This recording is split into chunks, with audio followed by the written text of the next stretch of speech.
Salam hörmətli izləyicilər, sizlə yenə Aqil Rəhimovdur. Sizi bir təhlükədən qorumaq istəyirəm. Deməli, iri qabaritli nəqliyyat vasitələrindən, avtobuslarla, tirlərdən özünüzü qoruyun. Ən təhlükəli vəziyyət isə onlar sağa dönərkən olur. Döngəyə yerləşmədiklərindən onlar sol zolaqdan sağa dönürlər. Hər bir iri qabaritli avtomobilin sağında ölü zona var. Onlar aşağını görmürlər. Və siz qəzaya düşə bilərsiniz döngələrdə. Fikir verin. Ehtiyatsız sürücü deyə bilərdi ki, o öz zolağı ilə dönür, mən də öz zolağımdan girim də və bir daha təkrar edirəm və iri planda çəkəcəm. Fikir verin, soldan dönür və sağdan çıxır. Baxın, fikir verin. Tutaq ki, siz girdiniz onun sağ böyrünə.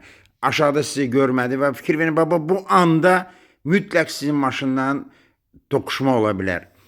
Döngələrdə iri qabaritli avtomobillərin sağında, solunda olmayın, arasına girməyin. Onlar sizi görmürlər. Diqqətinizə görə çox sağ olun, özünüzü qoruyun.